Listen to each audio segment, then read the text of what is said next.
Hello, and welcome to another live chapter reading of Forever, a Diamond Doms novel by Ivy Nelson, as brought to you by Itsy Bitsy Book Bits. Chapter 1. Elijah wants us to look into what else we can do to upgrade security around here. Russell looked up from the book he was reading and set it aside as Lance Moss stepped into the small sitting room in solitaire. It was a peaceful place he often enjoyed escaping to when the parties got too noisy and he didn't have a masochist to play with. Tonight, he was in here to clear his head after a meeting with the board about Matthew and recent events at Solitaire. Russell motioned for Lance to have a seat. "I'm sure there are some things we can do. I still want to put cameras in, but Elijah and David both seem adamant about not doing that." Lance nodded. "I've been trying to talk him into one at the entrance at the very least, preferably also the hallways upstairs and out back near the cabins. Riz said we should force it in a board meeting and vote on it as a group, but I'm not sure we would win that way either. I know Garrett is still pretty quiet about his membership here, and so is Samuel." Russell stood and put the books back on the shelf. "And so are a lot of our members. I understand not wanting photographic evidence." Leaning against the bookshelf, he scratched at his trimmed beard. "The only thing we can do is put a full-time guard at the door during every party, but we already have reception manned full-time. That means security comes down to how well we vet our members." Lance drummed his fingers on the arm of the chair. "What are we going to do about Matthew? If something is wrong, Samuel will find him. Speaking of Matthew, have you met his wife yet? Can you believe the bastard has been married all this time?" Russell chuckled. "I've heard she's a character, but haven't had the pleasure yet. It's intriguing, the secrets people choose to keep from their friends. I should get back to the party, but let's plan to talk about vetting members before the weekend is over." Russell agreed, and Lance stood and headed for the door. "You just gonna hide in here all night?" Russell shrugged. "I'm thinking about it. Something tells me we're going to need all clear heads and rested bodies in the coming weeks." Lance left without responding. Too restless to sit and read again, Russell stepped into the bar a few minutes later and looked around. He didn't drink at Solitaire unless it was the end of the night. There were a few women who approached him for impact play, and he rarely turned them down. It wasn't the connection he craved that existed between a masochist sub and her sadistic dom, but it scratched the itch. He went to the bar where Mitch was pouring drinks. "Water, Russell?" Russell gave him a thumbs up, and Mitch reached into an open-top cooler with one hand while he poured whiskey with the other. He tossed the bottle to Russell without looking and slid the drink into the waiting patron. He cracked the seal on the bottle and pressed it to his lips, just as Dakota and Jax approached with a woman he didn't recognize trailing behind them. Mitch pointed a finger at Dakota. He couldn't quite make out everything the bartender said, but it sounded like he was scolding her about not cleaning up a mess. He was amused as the two bantered back and forth. Jax kept a hand possessively on Dakota's back.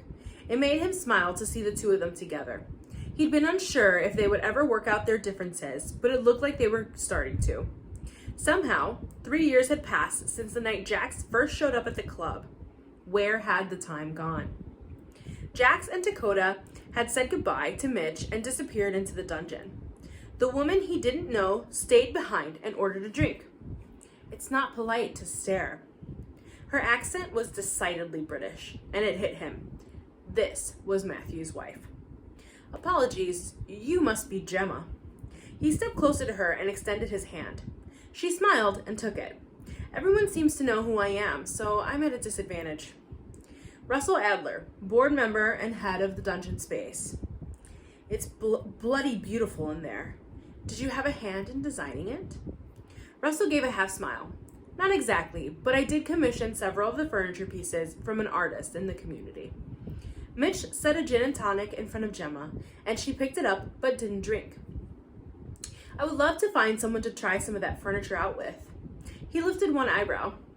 "I'm sure your husband would oblige you when he gets back." Her face twisted, and he thought he'd upset her, but then she laughed. "Darling, that ship hasn't just sailed. I don't even think it ever existed." "So it's an open marriage?" Why was he getting so personal with a stranger? She laughed. "Something like that. Why, you interested? He frowned and shook his head. I don't play with married women. Open relationship or not, marriage is sacred. Marriage is a pointless contract. Russell cleared his throat and tipped the water bottle up and drank it until it was gone. There was a part of Russell that agreed with her after his one encounter with marriage 2 decades ago, but he was not about to flirt with the wife of a friend, especially when that friend was missing. I should get into the dungeon and make sure everything is as it should be. It was a pleasure to meet you, Miss Bruce. Before she could say anything else, he set the empty bottle on the bar and walked away. In the dungeon, he looked around and made sure the scheduled dungeon monitors were at their stations. As he walked through the dark space, a woman in a corset and miniskirt stopped him. Stella, are you okay? Not exactly. I was hoping you might be in the mood for a session. He put a hand on the small of her back and guided her to a nearby sofa. What did you have in mind, little one? She blew out a breath. It's been a rough month, really. I need to cry. Stella had come to him several times for cathartic pain sessions, as he was a well-known sadist. Her masochism gave her an emotional relief she couldn't find in other places. He squeezed her hand. That can be arranged. Any changes to your limits or needs? She shook her head. No, sir. Good girl. I just need to finish checking in with the DMs. He scanned the room and looked for an empty PlayStation that would allow him to work the way he wanted to. Go to that station over there with the cross and kneel in front of it.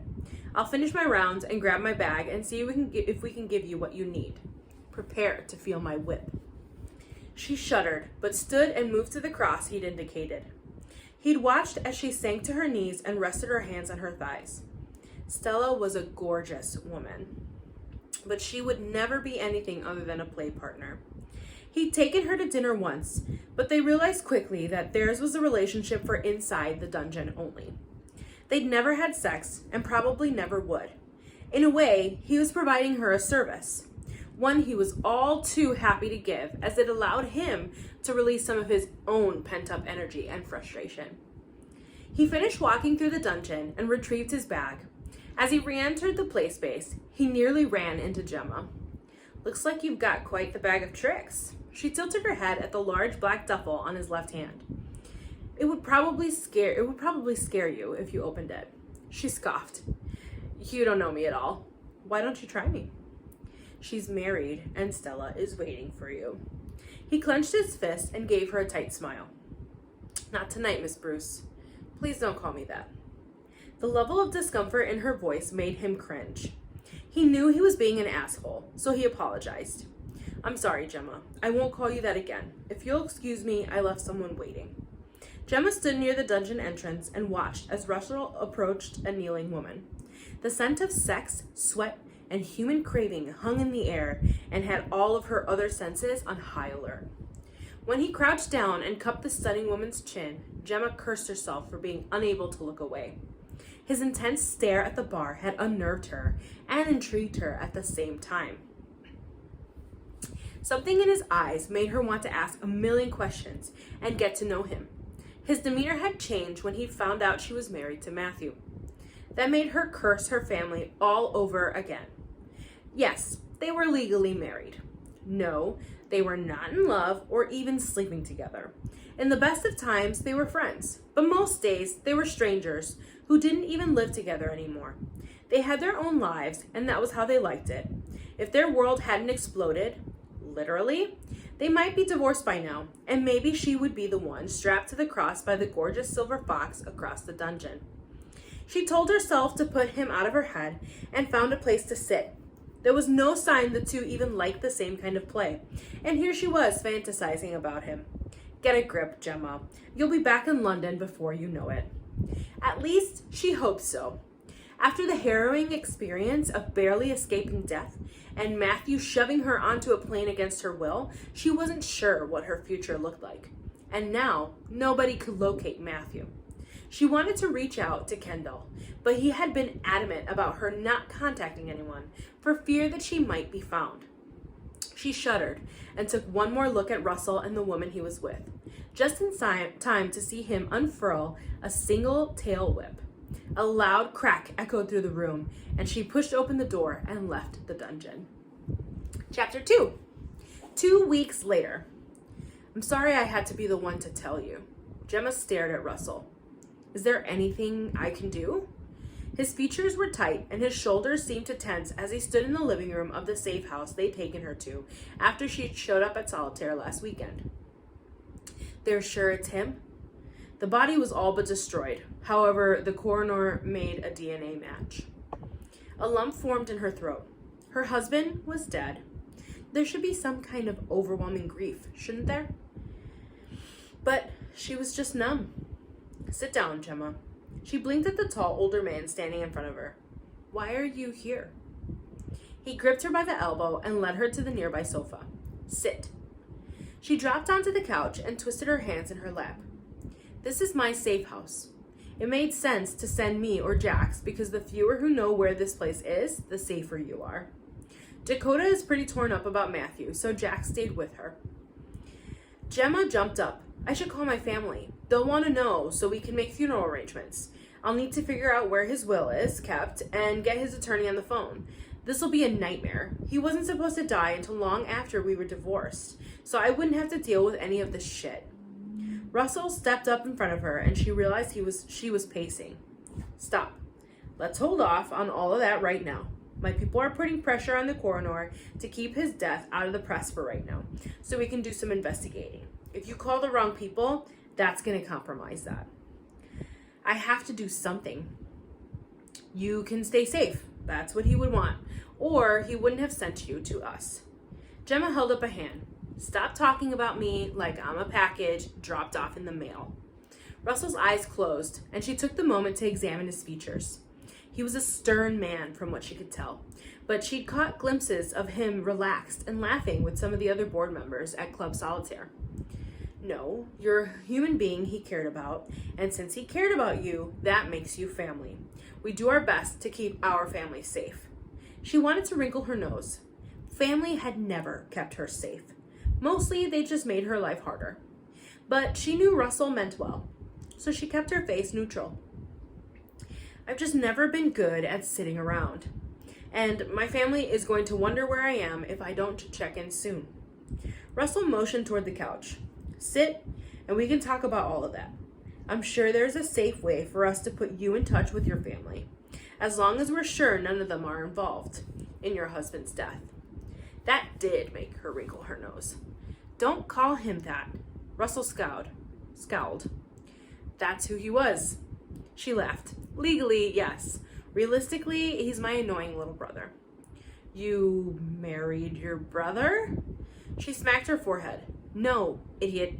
I'm saying our marriage is not the traditional love story. We aren't in love, we don't have sex, and we will never have children. In fact, before our lives blew up, we were on the path to lining things up for a divorce. Enough time had passed that it wouldn't harm either family. Russell shook his head. I'm not even going to pretend to understand that. Gemma leaned her head back against the couch. I must sound like I'm thrilled he's dead. Please don't think poorly of me. I'll break down eventually. Right now, I'm just in shock. Russell settled a hand on her shoulder. Don't worry yourself with what other people think right now. I would never judge you. I'm confused by your dynamic with Matthew, but that's not my business. She let out a gasp. Kendall. Someone needs to tell Kendall, my sister. I don't care if none of the other family can find out. She has to be told. This is going to break her heart. Russell picked up her hand. Why don't you hold off breaking her heart? Gemma shook her head vigorously. No. Get word to her. Kendall Livingston. Contact Felix McMaster if you have to. Just bloody tell her. It's important. Kendall should have married Matthew. They had been sweet on each other as teens, but destiny and business deals had demanded that Gemma be the one to marry him. Kendall was supposed to marry Jonathan Neal, but she'd shunned him down and given his ring back to him and joined the military instead. Russell pulled out a cell phone. This is Russell. I need to get in touch with Kendall Livingston.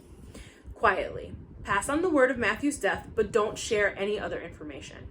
He paused and turned his gaze back to Gemma. No, especially not that information. We don't know who's listening or who we can trust. Gemma frowned. What were they keeping from her sister? Russell ended the call. I'm going to stick around for a day or two and make sure you're okay. Is there anything else you need? Anything you're missing? She smiled. You're a real teddy bear, aren't you? His brows drew together. I don't understand. Your concern is genuine, I can tell. I suspect it's an act, but at the club, you give off a bit of a mean bastard vibe. Russell gave her a slow grin. That's because I am a mean bastard, Gemma. She wrinkled her nose and shook her head. No, not really. I think you can be, but deep down, you're a lovable teddy bear.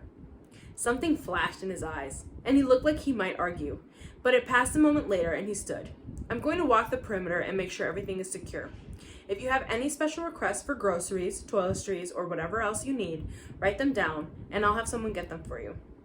Or you could take me to the store and let me get them myself. Russell frowned and shook his head.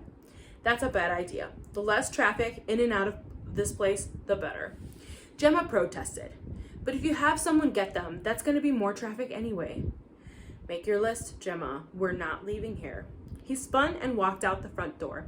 She moved to the window and watched as he approached the man guarding the front of the house. It amused her he stood a little straighter as Russell approached. She suspected he was the boss of whatever security firm was protecting her. Gemma was used to powerful people who thought they could control everything and everyone around them. That's how she wound up married to Matthew. But these friends of Matthew's looked powerful and controlling to a whole new level. They had whisked her to the safe house, expecting she would be compliant, but she was growing tired of this game and wanted to go home. Russell adjusted the waist of his tailored slacks and disappeared down the driveway. That's all for today. Hope you enjoyed the chapter reading of Forever, a Diamond Doms novel by Ivy Nelson. Have a good night.